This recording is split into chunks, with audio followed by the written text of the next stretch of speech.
Queridos amigos, queridas amigas, que o Senhor seja conosco, nos abençoe, nos envolva nas suas bênçãos, por intermédio dos Espíritos bons, que eles próprios possam nos bafejar das vibrações mais salutares possíveis.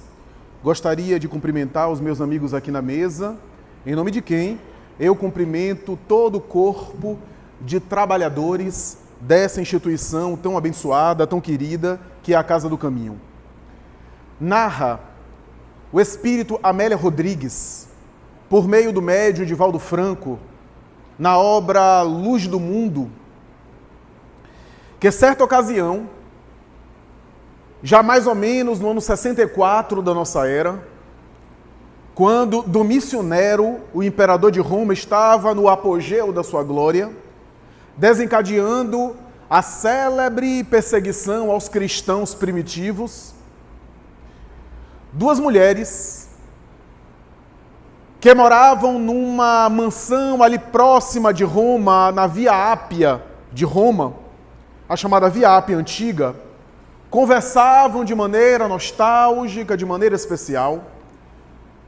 Uma delas, visivelmente com traje e com as características romanas, e a outra, visivelmente pela fisionomia e pelos hábitos, judia.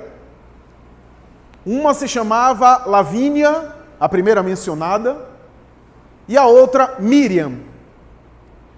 A conversa que é descrita pela entidade espiritual faz um recorte em um momento específico quando a jovem descendente da tradição israelita, da cultura de Israel, é perguntada pela romana, amiga de longas datas, a respeito daquele movimento que Domício Nero havia desencadeado, perseguindo os cristãos, e que levavam-nos à morte no circo máximo,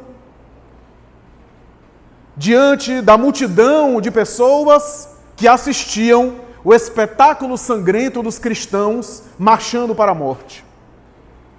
Lavínia então pergunta à amiga, Miriam, você que viveu muitos anos em Jerusalém, acompanhou a saga dos primeiros cristãos, você viu, por exemplo, o líder desse movimento ser crucificado há anos? E ela, que já era uma senhora naquele momento, diz mais ou menos assim, você me faz recordar grandes lembranças, lembranças da minha juventude. E começa a narrar os fatos com a amiga de mais de 30 anos, e com quem ela nunca havia partilhado aquele relato. A própria romana, diante das primeiras narrativas, estupefata, pergunta, mas você nunca me contou isso? E a judia vai dizer, é porque eu respeito muito a vossa crença, as vossas crenças, os vossos deuses, a vossa tradição, e a minha amizade para contigo me impedia de constrangê-la. Eu moro de favor na sua casa, e sempre respeitei a cultura sua, a tradição familiar. Nós somos amigas de muitos anos, mas eu devo confessar, já que você me pergunta, que não apenas eu conheci o movimento cristão inicial, mas eu conheci o próprio homem de Nazaré. Mas como foi isso? E ele te enfeitiçou? Não, pelo contrário. Naquela época, eu acompanhei o movimento, ouvi uma pregação específica quando viajei de Jerusalém, a pedido de amigos, para Cafarnaum, onde ele normalmente ficava pregando para uma turba de ignorantes, a maioria analfabetas, pessoas desprestigiadas e sem importância. E ali eu pude não apenas vê-lo pessoalmente, mas mais tarde pude conversar com ele. Mas Miriam, tu nunca me falou isso? Ele disse, porque eu julgava que para a senhora não era importante. Mas eu vou contar a história. Um dia, a senhora sabe que eu tenho um problema de saúde. Eu sou paralítica desde a juventude. Tive uma problemática nas pernas que a nossa ciência do mundo não conseguiu me ajudar em nada. Na época, algo adolescente, 14, 15 anos, a minha família havia reservado para mim, como era comum na cultura da época, a expectativa de um matrimônio e o candidato ao meu noivado, mais tarde, com a notícia da minha paralisia, foi liberado. Eu, que simpatizava com ele e que tinha um sonho de um futuro casamento e mais tarde fazer uma família, vi as minhas esperanças se despedaçarem. Mais do que isso. O tempo se passa e com 16 para 17 anos, que na cultura da época estava já no máximo dos anseios da juventude, já entrando na vida adulta, segundo o conceito vigente, eu ouvi falar daquele movimento. E qualquer pessoa que está desanimada para o mundo procura soluções as mais variadas para os seus problemas. Embora não acreditando muito naquele movimento, não levando muito importância, não levando muito valor adiante, a respeito daquela mensagem estranha que eu ouvia falar, alguns amigos da minha família que conheciam o movimento cristão insistiram junto a mim para que eu pudesse conhecer o líder do grupo, afinal, eu não tinha nada a perder. E viajei para Cafarnaum. Quando eu me adensei diante da multidão, a multidão sofrida, desesperada, ansiosa, que ouviu talvez a propaganda de boca a ouvido, a respeito daquele homem estranho, que alguns diziam ser o profeta especial, e outros diziam ser uma fraude, um charlatão da pior espécie, um mistificador. Eu viajei para conhecê-lo. E ele apareceu. Era realmente uma figura exótica, uma figura especial. Parecia caminhar como se fosse um fantasma. Se aproximou da multidão, abriu a boca e falou um discurso que eu nunca havia ouvido. Pelo menos com aquela abordagem e com aquele foco. Eu posso, talvez, repetir de memória o que ele falou naquele dia, ao entardecer diante da praia do Tiberíades, o lago de Genezaré, quase que de memória todo o discurso. Eu não me recordo das palavras que ele usou, porque ele parecia falar uma linguagem que era além do discurso verbal. Tocava-me profundamente. E depois, ele começou a atender individualmente a multidão que requisitava-lhe os préstimos, que solicitava-lhe alguma ajuda. Ele foi adiante, um a um. Algumas pessoas exclamavam, dizendo que estavam boas de algum processo de enfermidade. Ele se aproximou de mim, qual uma figura de outro mundo, cujo olhar parecia me penetrar por dentro, parecia que ele me conhecia aos avessos, se aproximou de mim sem eu dizer nada, falando o meu idioma com habilidade, disse apenas assim: Miriam, que queres tu de mim que eu te faça? Eu fiquei tão emocionada que a emoção tomou conta de mim, eu não sei porquê. A minha garganta pareceu estrangulada. A emoção impediu que eu verbalizasse tudo aquilo que eu queria. O seu sorriso era algo amoroso e ao mesmo tempo melancólico. O seu olhar era ao mesmo tempo forte como uma espada nua e ao mesmo tempo suave como uma brisa de primavera. Doce como um sorriso de criança e forte como o relâmpago do céu.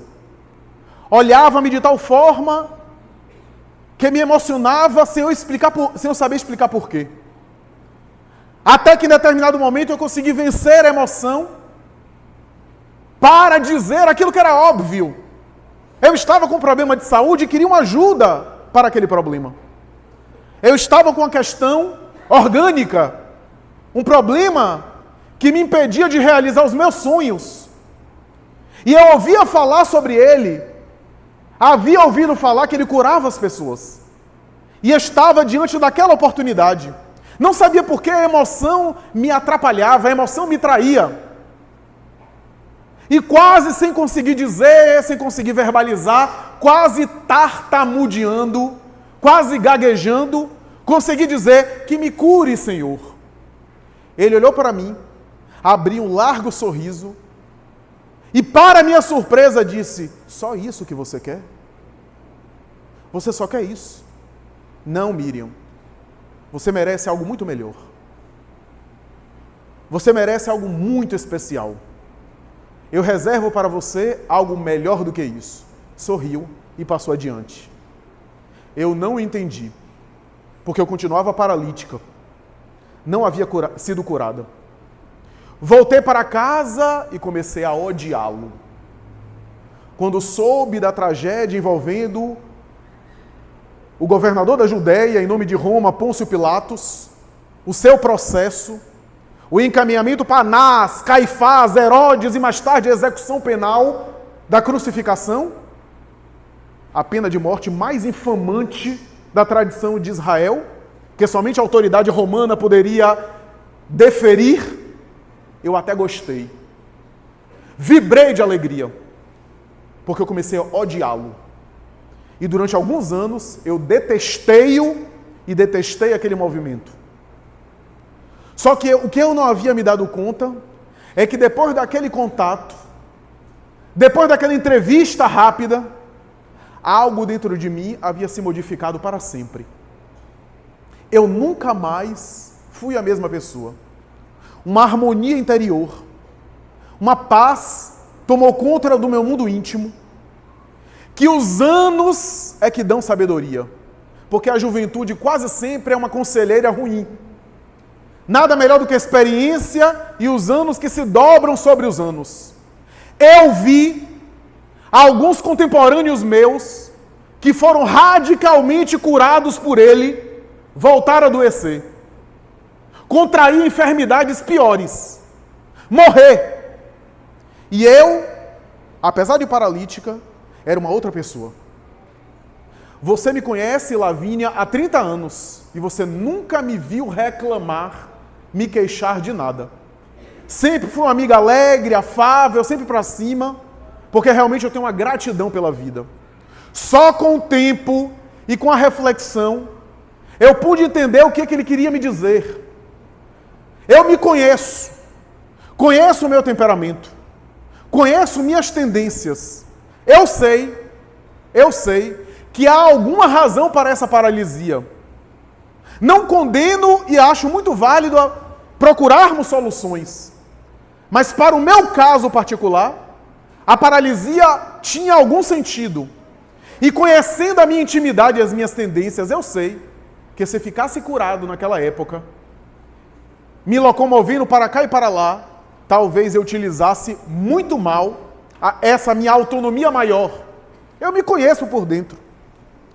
E talvez aquela ideia da transmigração das almas, da metensomatose, da palingênese de que falam os antigos egípcios, caldeus, alguns gregos, os hindus e a própria doutrina judaica em determinadas alas, o processo de voltar à carne, talvez, quem sabe, em algum passado meu, na transmigração da minha alma, eu utilizei mal a minha capacidade e a minha faculdade de me locomover.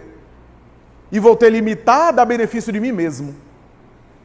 Com os anos se passando, eu percebi que talvez aquela era uma medida pedagógica para eu crescer internamente, para eu expandir a minha personalidade em determinadas áreas que talvez eu não conseguisse desenvolver, não fosse a paralisia das pernas, para não ficar paralítica da alma, paralítica do corpo, que era. Por isso, depois de anos, eu começo a compreender Jesus. E depois de olhar mais detidamente por esse movimento, que hoje está sendo perseguido de maneira injusta pelo imperador de Roma, eu percebo o quanto eu admiro, o quanto eu amo essa proposta e o quanto eu me arrependo, naquela época, não ter aderido e abraçado a causa de maneira mais fervorosa, de maneira mais sincera, de maneira mais intensa. Essa mensagem é intitulada pelo Espírito Amélia Rodrigues, A Cura Real. A Cura Real. dando-nos a entender uma breve passagem e confirmando uma passagem do Evangelho de Mateus que fala, rapidamente, que nem todos os doentes foram curados por ele. Porque há processos enfermiços que ele penetrava nas causas espirituais e talvez sabendo das razões pedagógicas e reencarnatórias, ele não quis interferir na lei para não piorar a situação do indivíduo. Quanta gente que eu conheço uma pessoa, inclusive da minha família, que ele me disse: Flávio, se eu não tivesse esse problema no fígado, eu ia beber até cair. Então a problemática hepática limita ele de se exceder.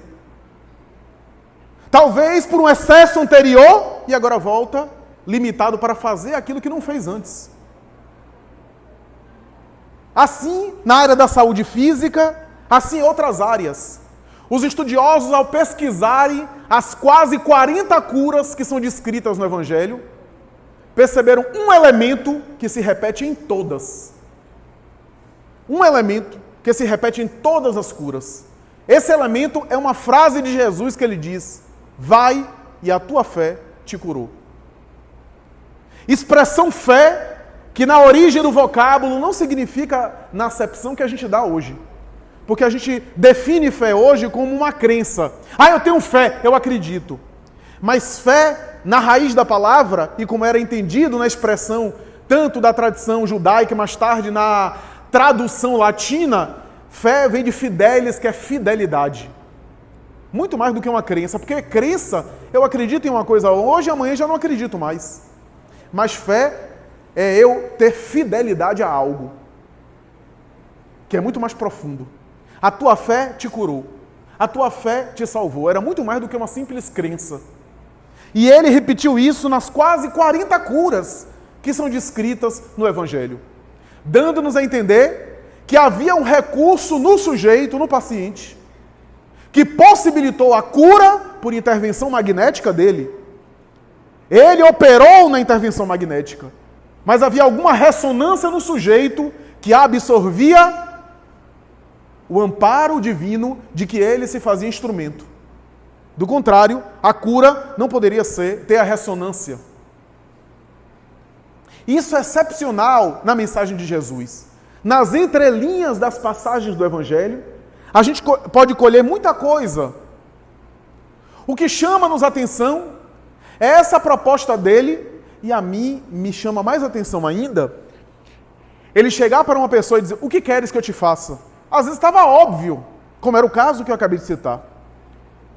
Tem um outro caso do paralítico do poço de Siloé, que ele se aproxima e diz a mesma coisa. Que queres que eu te faça? E o homem diz: que me cure, Senhor. E ele diz: e tu crês que eu te possa curar? Quer dizer, perguntou de novo. Ora, se a pessoa foi porque acredita, será? Quantos de nós quer uma coisa e deseja outro? Ou deseja algo e quer outra coisa diferente? Porque nós somos ambivalentes. Às vezes a gente nem sabe o que a gente quer. Às vezes a gente vive nessa oscilação. Nós somos contraditórios. Eu vou ilustrar, para ficar bem pedagógico, com um exemplo de alto gabarito cultural e filosófico.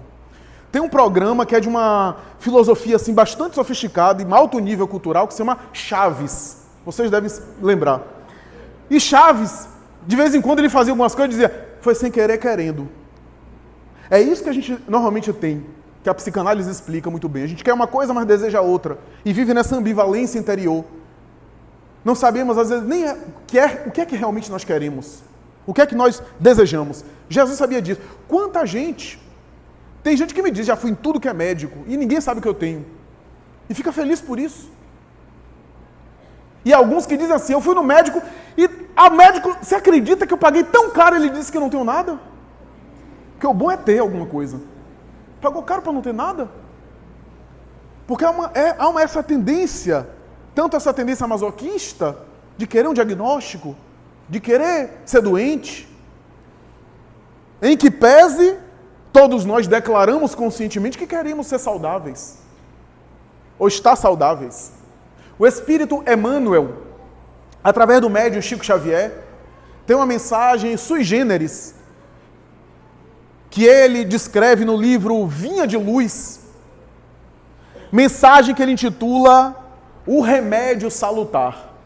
Emmanuel faz um recorte de uma passagem do Evangelho, como é comum, aqui foi lido uma de fonte viva, uma passagem do Evangelho, um trecho específico do Evangelho.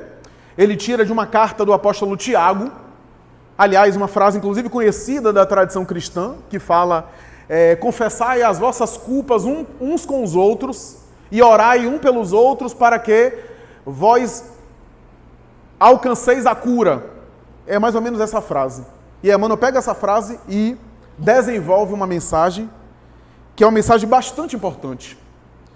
E o que me chamou a atenção na mensagem é que no início da mensagem ele diz assim: a doença sempre constituiu fantasma terrível no campo humano, qual se a carne fosse tocada de maldição. Entretanto, podemos afirmar que o número de enfermidades exclusivamente orgânicas, sem nenhuma interferência psíquica, é positivamente diminuto. E ele continua: a maioria das moléstias procede da alma, das profundezas do ser. Não estamos nos reportando à imensa caudal de prova expiatória que invade inúmeras existências em suas expressões orgânicas. Referimos-nos tão somente às moléstias que surgem de inesperado com raízes no coração. Ora, o que é que ele está dizendo? Ele está dizendo que está excluindo os casos genéticos, que a pessoa já nasce com a moléstia, os casos teratológicos, teratogênicos, os casos onde há um automatismo, onde não houve contribuição psíquica da pessoa, mas aquelas enfermidades que se desenvolvem ao longo da existência, ele vai dizer que a grande maioria dela tem uma interferência, uma contribuição nossa pelo estilo de vida nosso. Porque a gente costuma dizer que qualquer coisa que nos acontece é um karma do passado. Calma, às vezes não é karma. Nem sempre. Às vezes é efeito das condutas atuais, do estilo de vida que tem raízes, como ele diz aqui, no coração. E ele continua: quantas enfermidades pomposamente batizadas pela ciência médica que não passam de estados vibratórios da mente em desequilíbrio. Estados vibratórios da mente em desequilíbrio. Por quê? Porque temos uma mente cujo potencial a gente não conhece, não sabe. Até as ciências do comportamento estão engatinhando ainda para conhecer. E essa mente é uma antena que irradia.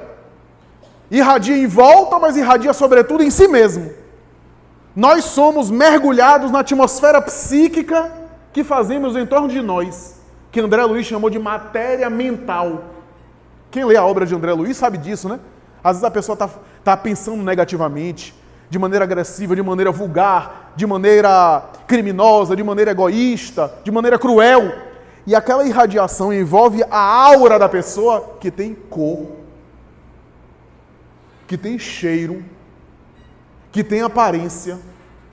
Graças a Deus, enquanto a gente está encarnado, isso não é muito visível, né? Porque senão ia ter constrangimento entre nós. Porque o corpo nosso abafa essas coisas. Como espíritos desencarnados, a saída do corpo nos revela. O mergulho no corpo nos vela. E é bom que nos vele. Eu falava isso hoje de manhã em outra casa. Se a gente não ficasse velado, a gente não teria nem livre-arbítrio para fazer outras conquistas. Já pensou se todo mundo aqui visse a quantidade de treva que eu guardo dentro de mim mesmo? E a quantidade de luz também, louvado seja Deus. Mas é bom que não perceba que a gente está escondido no corpo físico. A gente não sabe o quanto a pessoa é internamente. E é bom que a gente não saiba, para que a gente tenha livre-arbítrio, para que a gente tenha espontaneidade. Já pensou se cada um, como tem lá, né? Tem um livro de André Luiz nos domínios da mediunidade, que tem um aparelho chamado psicoscópio, que é tipo assim, sabe aqueles aparelhos da alfândega que passa para detectar metal? Tem lá no mundo espiritual, mas é para detectar a realidade interior das pessoas. Já pensou algumas esposas com isso na mão? Ia dar problema. Então, é bom que a encarnação nos esconda no corpo, para que a gente tenha a possibilidade de fazer diferente, construir outras coisas. Porque a obra de Deus não é de violência. A gente não é chamado na carne para ser violentado ou para ser desmascarado. e sim para a gente fazer. A reencarnação é uma bênção nesse sentido, porque a gente tem a oportunidade de fazer diferente e não ser violentado. Ninguém colocar o dedo na nossa ferida, já que todos nós carregamos um passado, na sua maioria das vezes, de sombras, de equívocos, de inquietudes, de ignorância, de paixões, já que ainda predomina em nós as heranças mais instintivas da nossa personalidade. Ainda estamos treinando os sentimentos superiores e a futura angelitude na evolução, no espírito de sequência da natureza. Então, é inevitável isso. E por isso, esses estados de desequilíbrio vibratório da mente, as enfermidades, ou seja, mente sã in corpore sano, como dizia a sabedoria latina popular. Ou de outra forma, nós somos pessoas que têm enfermidade porque somos mentalmente doentes. Porque somos espiritualmente doentes. Porque somos ainda espíritos em desequilíbrio, com enfermidades. E a doença orgânica é um reflexo daquilo que a gente carrega na alma. Ou daquilo que a gente vem carregando na alma durante muito tempo. E quando aparece nos tecidos orgânicos, já é o resultado final de uma longa jornada. É claro que Emmanuel, nessa mensagem, menciona exceções. Né? Menciona exceções. Tem casos que procedem de um passado espiritual, sem dúvida. De um drama que foi ativado, que foi desencadeado em uma vida anterior, sem dúvida. Mas quantas problemáticas de saúde que têm origem em desarmonias interiores? E ele continua: qualquer desarmonia interior atacará naturalmente o organismo em sua zona vulnerável. Uns experimentarão os efeitos no fígado, outro nos rins e ainda outro no próprio sangue. Em tese, todas as manifestações mórbidas se reduzem a desequilíbrio. Desequilíbrio esse cuja causa repousa no mundo mental. Tem uma expressão da medicina que se chama órgão de choque, né? Que é o seguinte: quando a minha imunidade baixa, quando eu tenho algum desequilíbrio na saúde, quando eu fico imunodeficiente, alguma coisa assim, ataca alguma área, que varia de pessoa para pessoa. Tem gente que tem dermatose, tem gente que tem problemas digestivos, tem gente que tem enxaqueca.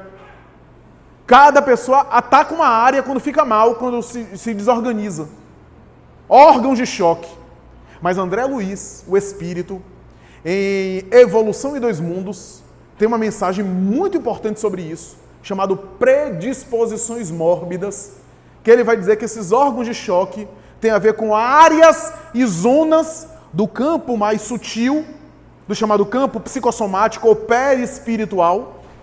Esse campo que foi de alguma forma já lesionado, alterado no passado, e que em situações atuais de circunstâncias, essa zona é afetada novamente, é acionada novamente. Esses órgãos vulneráveis, essas zonas vulneráveis. Porque por quê? Quando eu tenho infecção, eu tenho no pé e o outro tem nas mãos. Por que essas diferenças de pessoa para pessoa? São essas zonas que André Luiz chama de zonas do remorso. Ele usa essa expressão. Ou seja, determinados equívocos que geraram consciência de culpa, e essa culpa, zonas de remorso, que lesiona determinada área perispiritual, ocasiona a dicotomia saúde-doença, o binômio saúde-doença, na área da saúde orgânica. Então veja que interessante. E aí ele termina a mensagem dizendo o seguinte: o apóstolo Tiago, o trecho que eu citei, aconselhou de maneira sábia a aproximação recíproca e assistência mútua como remédio salutar. O ofensor que revela as próprias culpas ante o ofendido lança fora detrito psíquico, aliviando o plano interno. Quando oramos uns pelos outros, nossas mentes se unem no círculo de intercessão espiritual e, embora não se verifique o registro imediato na saúde... Cadê, meu Deus? Em nossa consciência comum, há conversações silenciosas pelo sem fio do pensamento que opera melhoras na saúde. E ele conclui: A cura jamais chegará sem o reajustamento íntimo necessário. E quem desejar melhoras positivas na senda de elevação, aplique o conselho de Tiago. Nele possuímos um remédio salutar para que saremos na qualidade de enfermos encarnados ou desencarnados. Isso é interessante, porque quando a gente examina, por exemplo, esse é um modelo de saúde muito interessante, que Emmanuel está aqui registrando, né? A OMS, a Organização Mundial de Saúde, né, já apresenta um modelo, por exemplo, holístico de saúde, o chamado modelo biopsicossocial, né? Alguns introduzem o biopsicossócio-espiritual, né? Espiritual aqui não no sentido do espiritual do fenômeno, né? Mas da dimensão sagrada, transcendente, espiritual, que também é um fator importante para a saúde, segundo algumas pesquisas, né? A Organização Mundial de Saúde já reconhece que saúde não é apenas falta, ausência de enfermidades orgânicas. Não é apenas a pessoa estar sem o diagnóstico do CID-10 ou do DSM-5 agora. Mas, porque eu posso estar sem uma demanda específica de patologia, sem uma entidade nosológica, inclusa em um quadro específico de saúde médica, sem um problema de enfermidade, e ainda assim está doente. Modelo biopsicossócio espiritual, biopsicossocial, se quisermos, o modelo mais clássico, que tem a dimensão social, que envolve socioeconômica. É melhor nem falar nesse aspecto, a socioeconômica, porque se a gente for falar, acho que todo mundo está mal. Pelo menos a maioria demais, é melhor pular essa parte. Então a social, a socioeconômica, a biológica, a dimensão biológica, com certa harmonia fisiológica, né? E o aspecto psíquico, o aspecto mental, o aspecto da saúde psíquica. A verdade é que quanto mais se passa, mais se há essa relação entre estados psíquicos e saúde nesse modelo biopsicossocial. Quanto mais se passa, mais se percebe isso. Há uma série de áreas, quem não se recorda da psicossomática, que fez moda há alguns anos, né? Estudos que correlacionavam problemas orgânicos com determinadas atitudes ou determinados padrões comportamentais. É claro que os estudos não são conclusivos, mas há coisas muito importantes nessa área da psicossomática. Começou, inclusive, num congresso de psicanalistas. Muita gente não sabe que essa psicossomática começou num congresso de psicanalista, quando um psicanalista especificamente, inclusive um autor famoso, começou a fazer uma espécie de trabalho de dinâmica de grupo para saber a influência no corpo físico de determinadas atividades, por exemplo, psicológicas, né? Presenciais.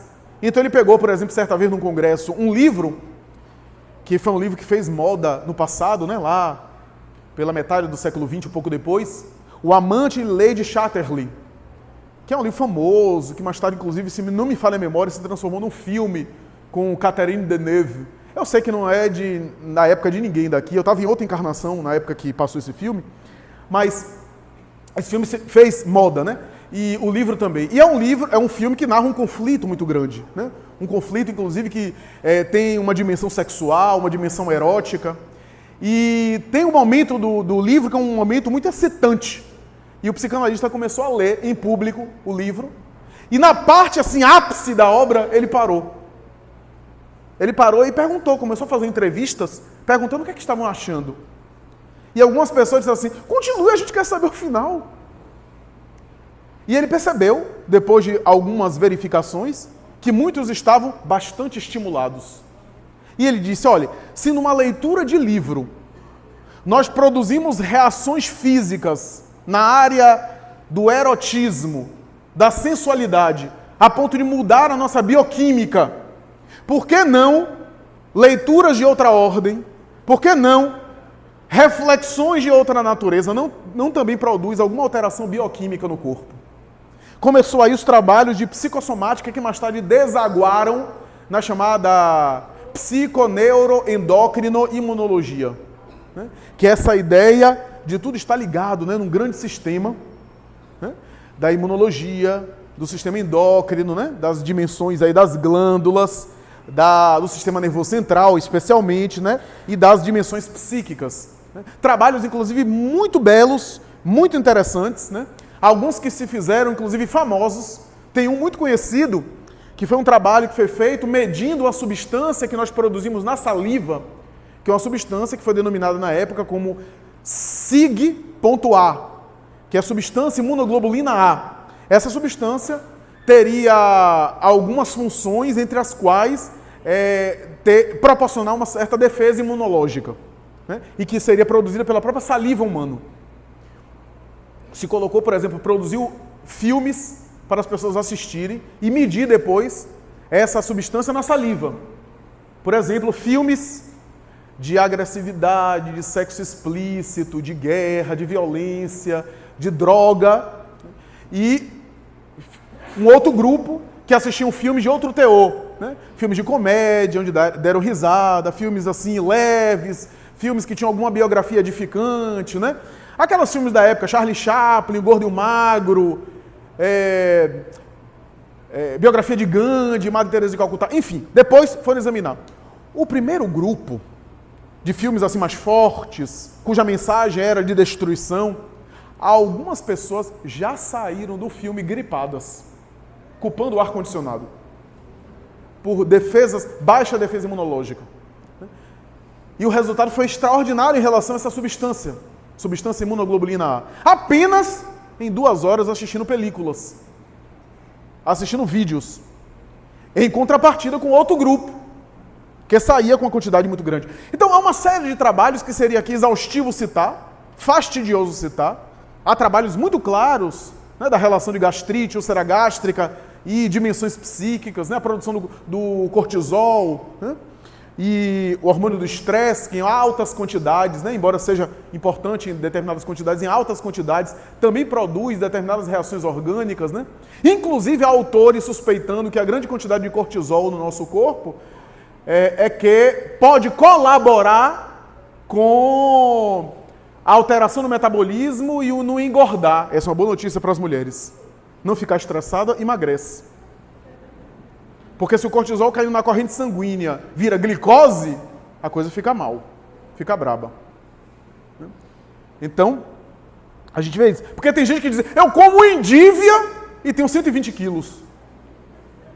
Então, eu não sei, deve ser estresse, ou deve ter outra coisa. É claro que tem metabolismo, tem tireoide, tem uma série de elementos. Mas o estresse, né, a relação de estresse e enxaqueca, estresse e cardiopatias, né, isso daí é muito comum. Né? Hoje há um trabalho muito consistente na área de neuropsicologia, associando, por exemplo, problemas de coluna e de tanto lombar quanto cervical e inclusive dores nos membros inferiores e quadros de depressão. Eu não estou dizendo que toda pessoa que tem problema de coluna é depressiva, não. Estou dizendo o contrário. Que boa parte das pessoas que têm depressão desenvolvem quadros colunáveis, né? Demandas de coluna, por conta da tensão, e essa tensão gera, como gera na gastrite, gera também. Quantos indivíduos que têm depressão dizem assim, só vivo cansado, por conta daquela desvitalização que a depressão proporciona. Né? A depressão tira a vitalidade. Né? É uma das marcas essenciais do processo de depressão. Por isso, essa dimensão da saúde mental, da saúde psíquica, do direcionamento psíquico, que tantos espíritos falam, Emmanuel, Joana de Ângeles, as obras de credibilidade falam muito da necessidade imperiosa de educarmos o mundo mental, que, aliás, não é uma tarefa fácil. Educação mental não é uma tarefa fácil. Primeiro, que a gente não compreende o que é educação mental. Muita gente que acha que a educação mental é assim, ficar fazendo força para pensar alguma coisa, e aí fica pior. Eu vejo gente dizendo assim, eu tentava meditar e fazer uma força para meditar e fiquei com dor de cabeça. Mas meditar é o contrário, é relaxar. Então tem alguma coisa errada. A gente às vezes não sabe o que é nem concentrar, nem o que é relaxar. E educar os pensamentos não é tarefa fácil. Não é tarefa de um dia para a noite. Ninguém acha que tem não sei quantos anos pensando negativamente, vai daqui para amanhã sempre pensar positivamente. É uma insistência, um novo hábito. Através de fixação em hábitos saudáveis. Os hábitos antigos vão tentar de vez em quando predominar e nos puxar para baixo. Joana de Ângeles tem uma imagem interessante, né? Ela vai dizer que o inconsciente é como se fosse um depósito, onde estão arquivados os conteúdos que a gente alimentou. Então, quando a gente insiste em uma coisa diferente, o inconsciente tenta nos sabotar, nos puxando para baixo e levando aquilo que já está arraigado em nós. Muita gente me diz, eu começo a meditar, a orar, vem um monte de coisa esquisita, um monte de pensamento negativo na cabeça. É claro, o inconsciente está cheio disso. E não vai ser de uma hora para outra que vai fazer uma limpeza e uma remodificação nos arquivos mentais, no conteúdo interior. É necessário calma, paciência consigo mesmo, exercício, a começar do comportamento. Se eu tenho um comportamento de bater nos outros, eu primeiro tenho que tentar me controlar na minha atitude. Depois, vai passar pela cabeça eu bater nos outros, eu agredir as pessoas, e eu controlar agora o pensamento. Primeira atitude. Se eu tenho o hábito de xingar no trânsito, primeiro eu vou me programar para não verbalizar mais, ainda que passe pela cabeça aquelas palavras cristãs. Eu já não disse, fiquei com vontade, mas não disse. Já é um progresso. Chega um momento que nem passa pela cabeça. Mas são exercícios. Não é de uma hora para outra. Não vai ser se flagelando, se atormentando. Concentração é algo muito delicado. Algo que deve ser insistido. Leitura edificante. Insistência em imagens mentais positivas. Sem repressão pelo pensamento. O problema não é pensar negativamente, porque espíritos ainda imperfeitos pensamos negativamente.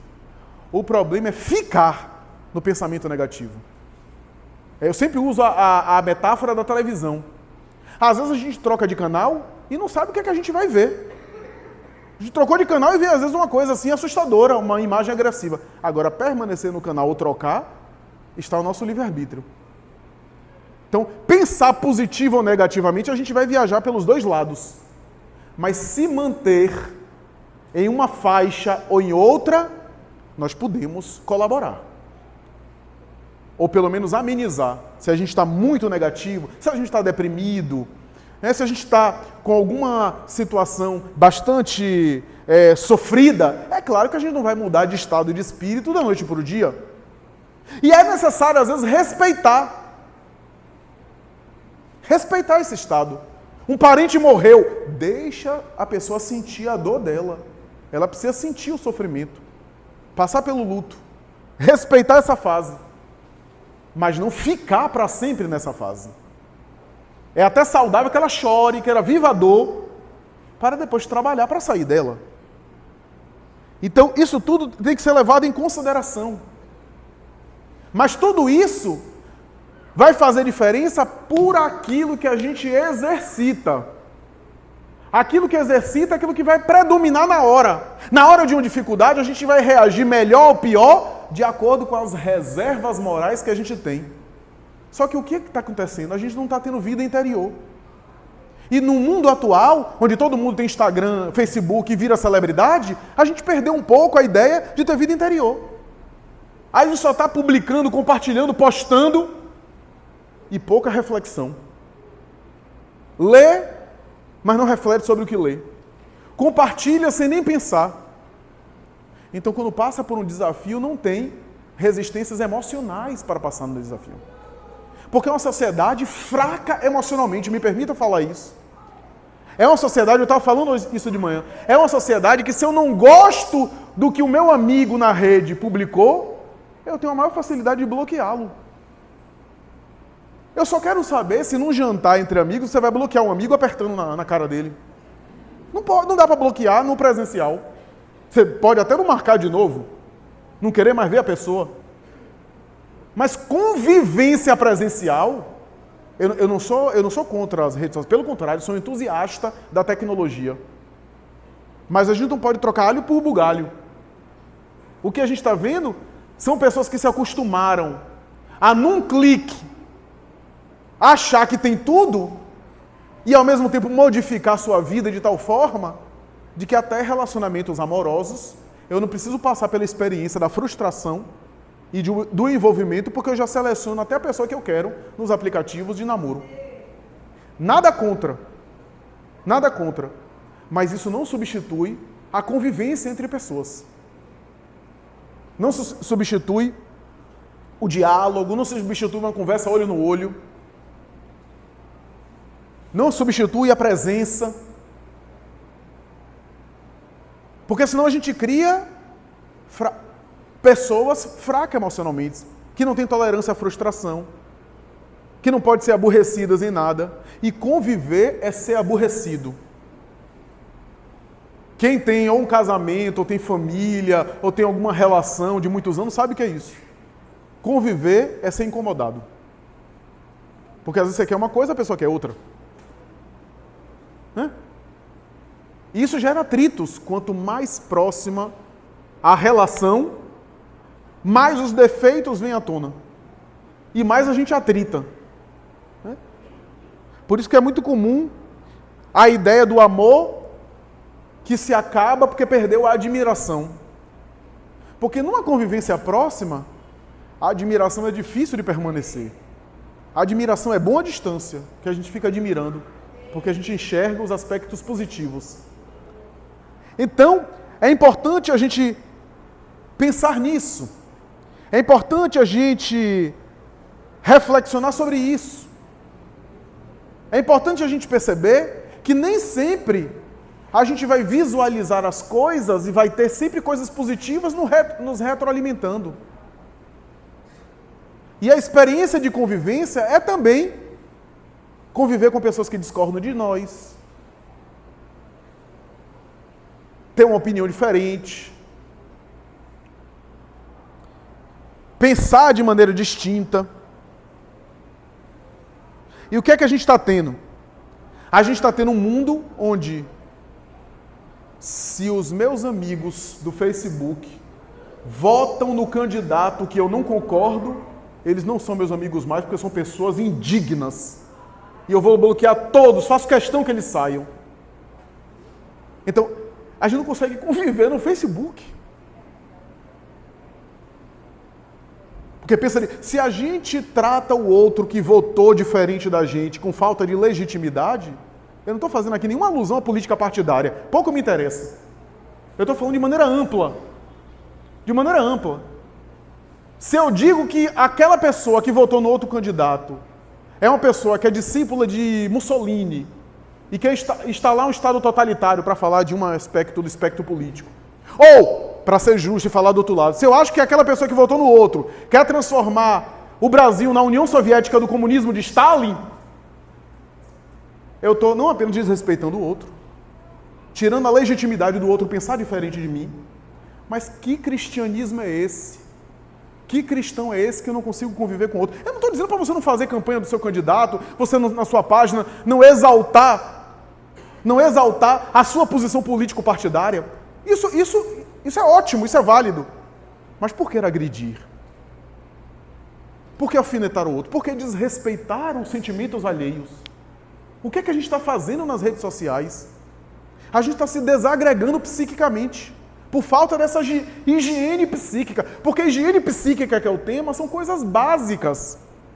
A gente perdeu o hábito de orar. Parece uma coisa básica, todo mundo sabe, né? Mas a gente perdeu o hábito de orar, de estabelecer essa conexão, e a gente está deprimindo com depressões que não são depressões que a gente traz estruturalmente. Depressão porque a gente está entrando em conflito desnecessário. Eu tenho uma amiga que passou uma semana sem dormir, tomava medicamento e não dormia, pensando na resposta que ela ia dar no WhatsApp. É engraçado, mas é sério. Perdeu o sono por causa de discussão em grupo. Note como isso está nos afetando. E o que é que a gente está compartilhando em redes sociais? Fake news, porque hoje está na moda fake news. A gente não confere, não sabe se é verdade, a gente compartilha coisas falsas, coisas às vezes que agridem o outro, e mesmo se fosse verdadeira, mesmo se não fosse falsa, é interessante a gente se perguntar, o que é que eu vou gerar no sentimento do outro ao compartilhar isso?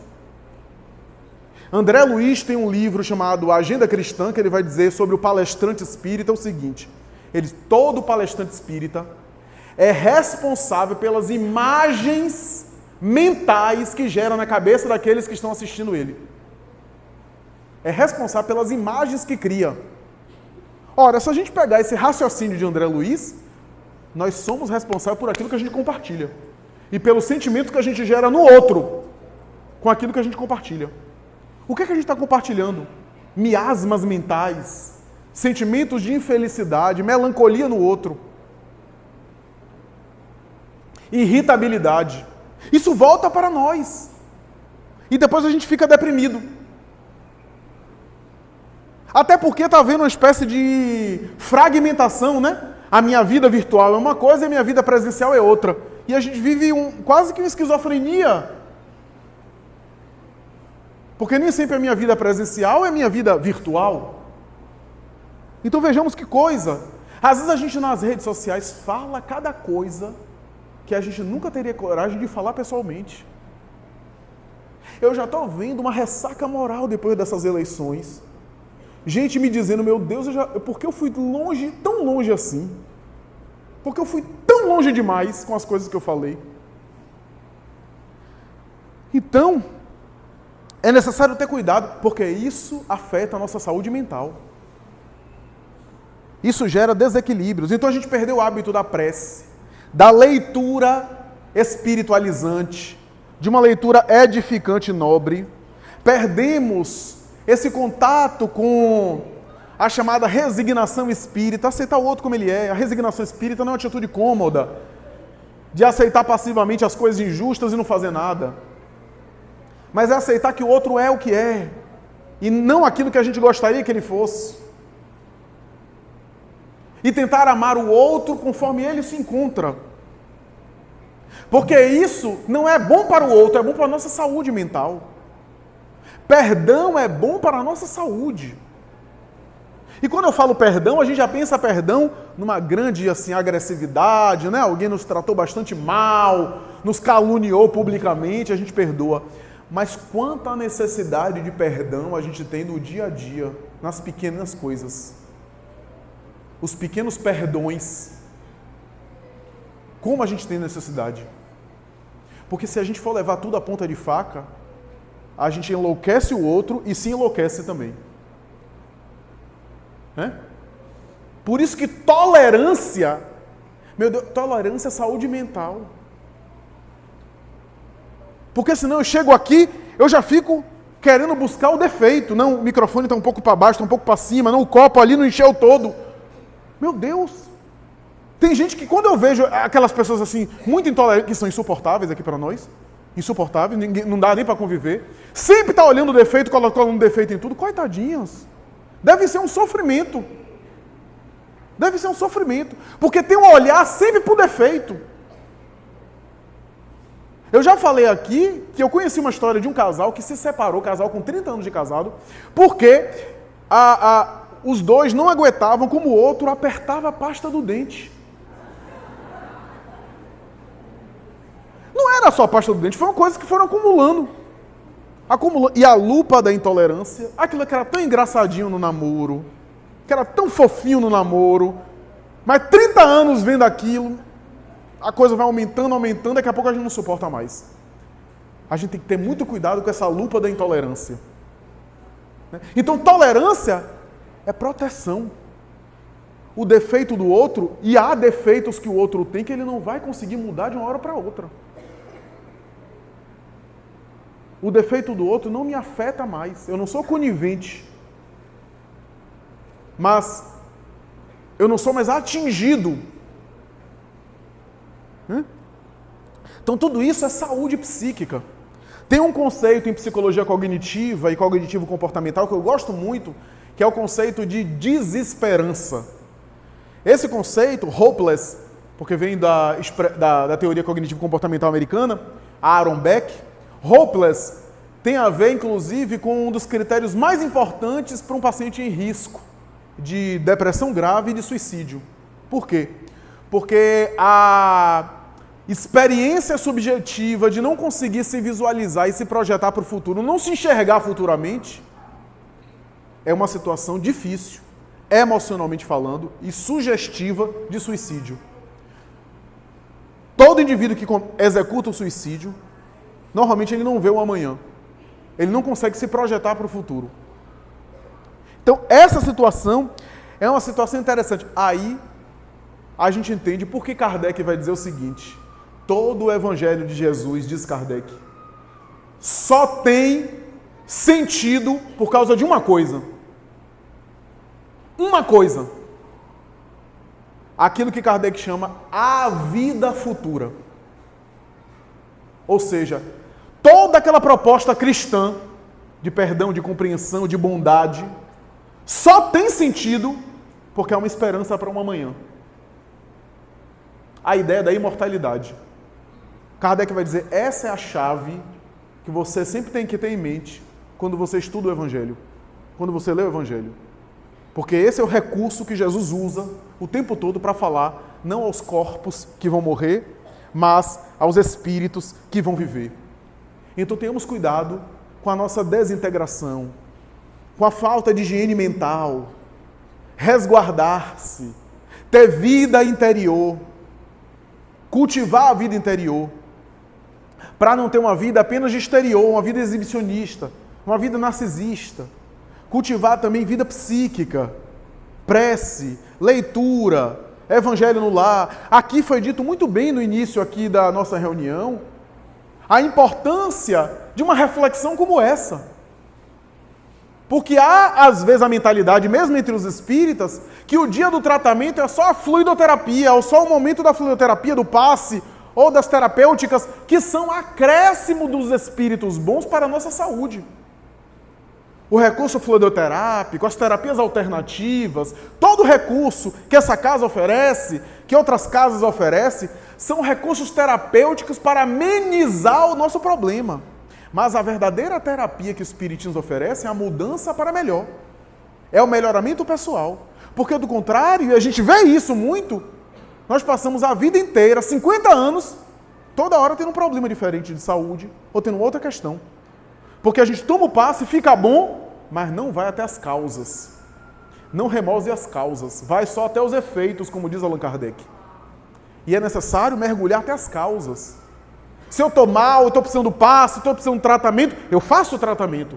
Mas eu tenho que me perguntar, por que eu estou carente dessas energias? Por que eu cheguei a esse ponto? O que é que em mim eu preciso mudar para eu próprio sintonizar com a fonte? E eu próprio receber o passe sintonizando com o alto. Porque eu precisei da ajuda de terceiros.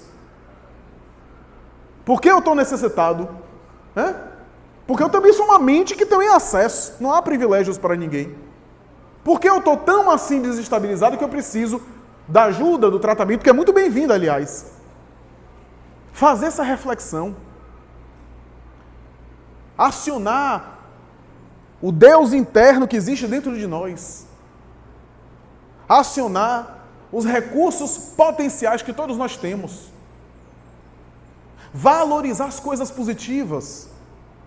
Já notaram como a gente tem um olho para o negativo?